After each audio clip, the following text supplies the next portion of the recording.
Okay, quick music disclaimer here.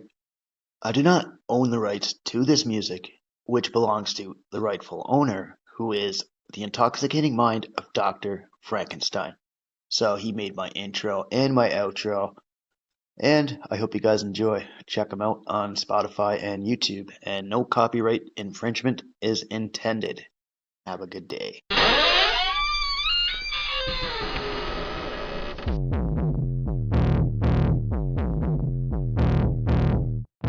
Clear choice of good versus evil, of right versus wrong.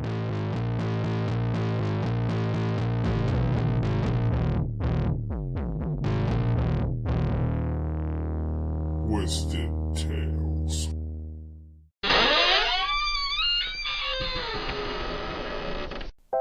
If you like paranormal, true crime, cryptids, or anything else weird, check out the Ouch Was That a Ghost podcast brought to you by your host Liz.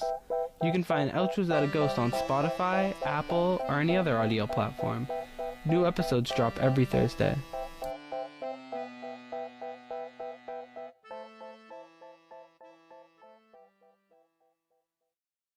Welcome back, folks. Glad to have you all here again. So my next little tale I got for you guys here. This one's going to be about a woman named Lizzie Holiday. Well, she went by a few names in this, because she was married a couple times and whatnot, but I'll talk about that too. So let's get things rolling here. Now, she was born in 1859 in County Antrim, United Kingdom. Now, this is a town and a civil parish in County Antrim. Has a population of 25,606 people as of 2021. Now, she was born Eliza Margaret McNally. She was an Irish American and the very first woman to be sentenced to death by electric chair. So, I mean, that's like one of her little qualities, I guess, in this. So, like, this tale here is like lesser known, but it was sent to me by one of my viewers, so I figured I'd pop it off for them. And I know it's like a little less popular these days, but I mean, like, back at the turn of the 19th century, like, Elizabeth McNally there was dubbed the worst woman on earth. So, I'll try to get into this tale here now. So, in her younger child years, she grew up in Antrim, Ireland. Now, this was until her family decided to uproot and move to the United States. And then the family ended up in New York City. And it was around this time that Elizabeth was about 5 years old. Now, when she was growing up in her teens, she pretty much grew wild, had a vicious reputation in the Big Apple, and most people on the neighborhood streets, they just feared her because she was just fucking crazy.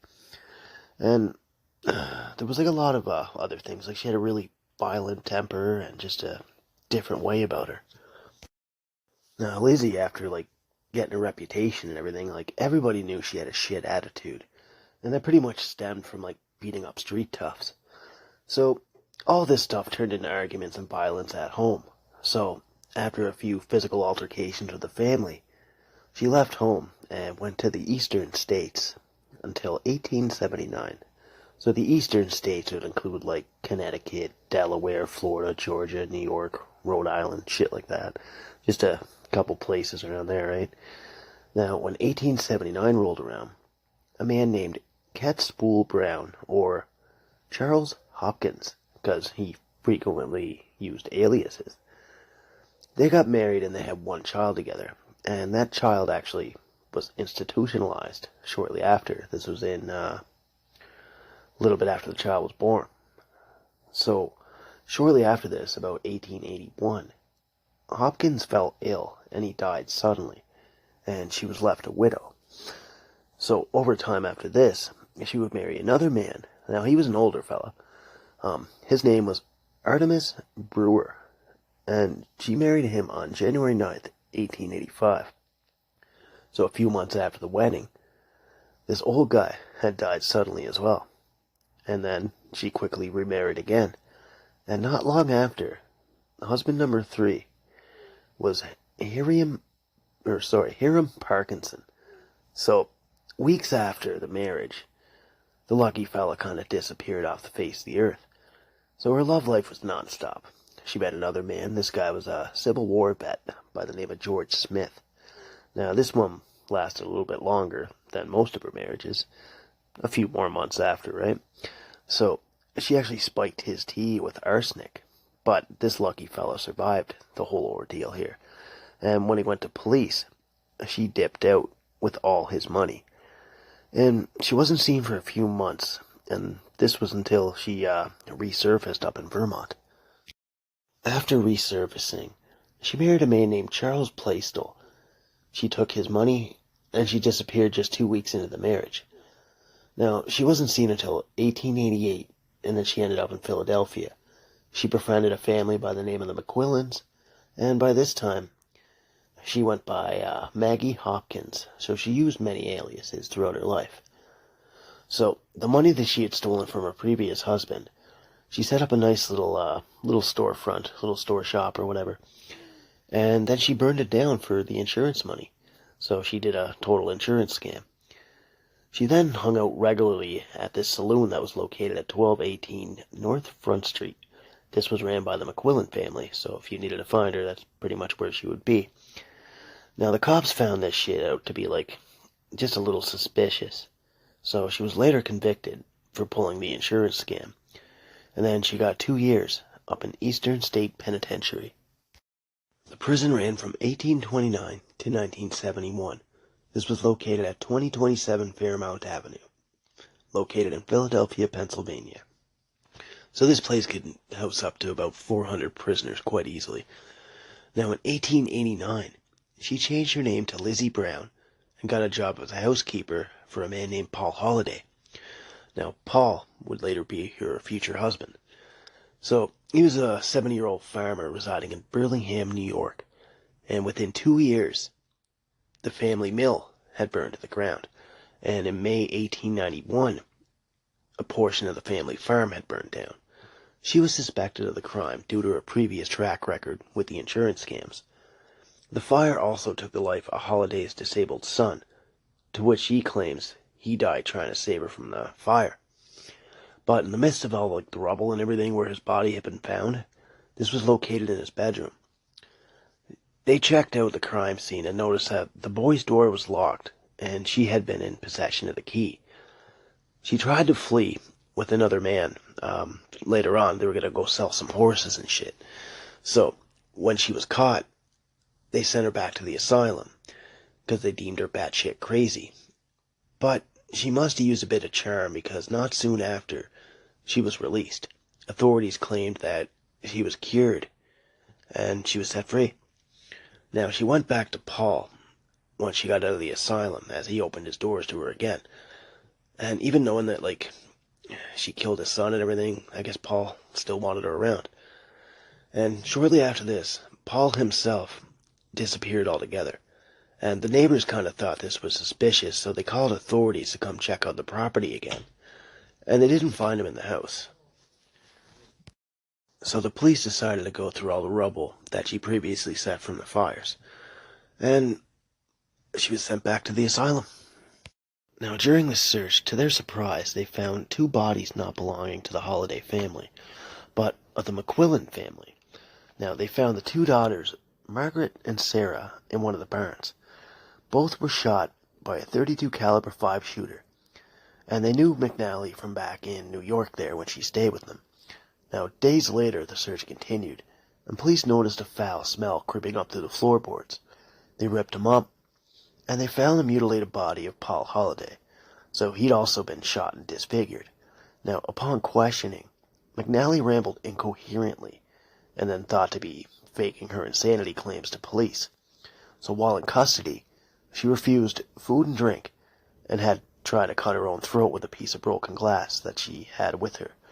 She also set her bed on fire.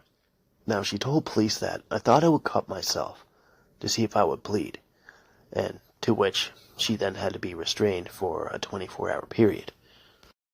When the press got a hold of her arrest, they kind of thought, hey, this might have something to do with Jack the Ripper too, because this was around the same time frame. And they were wondering if there was a connection to him.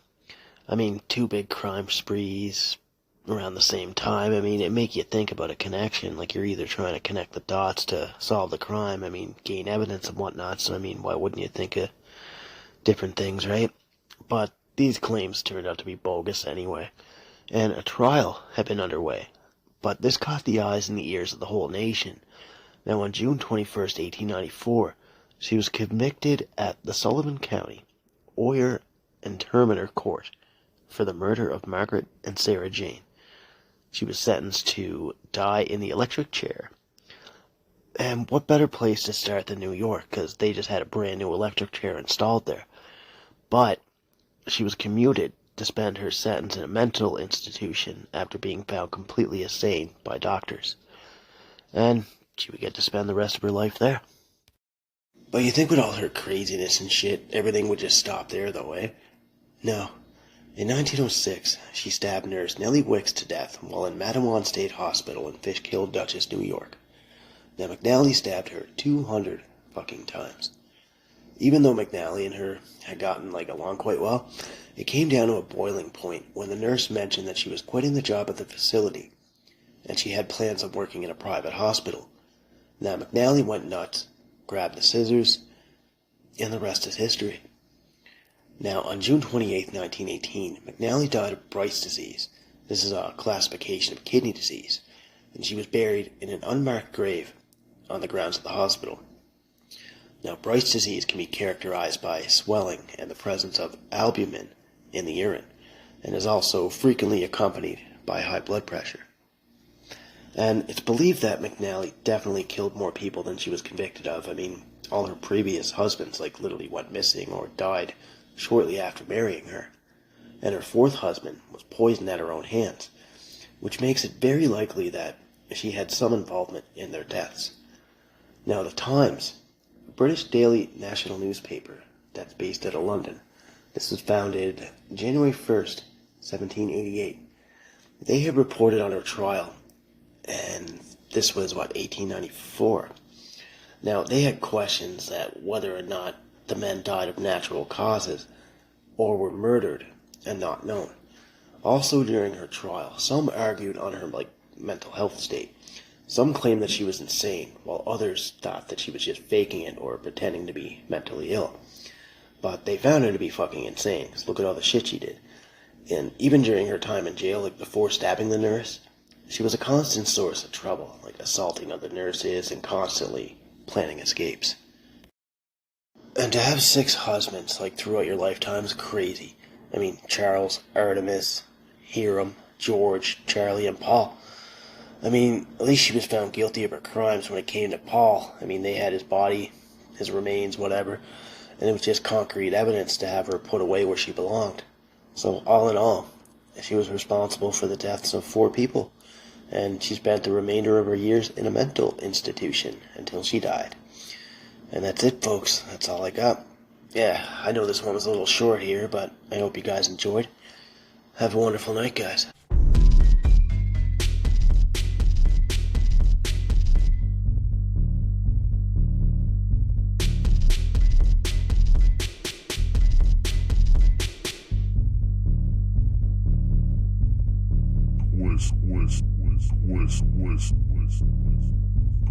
Twisted Tales.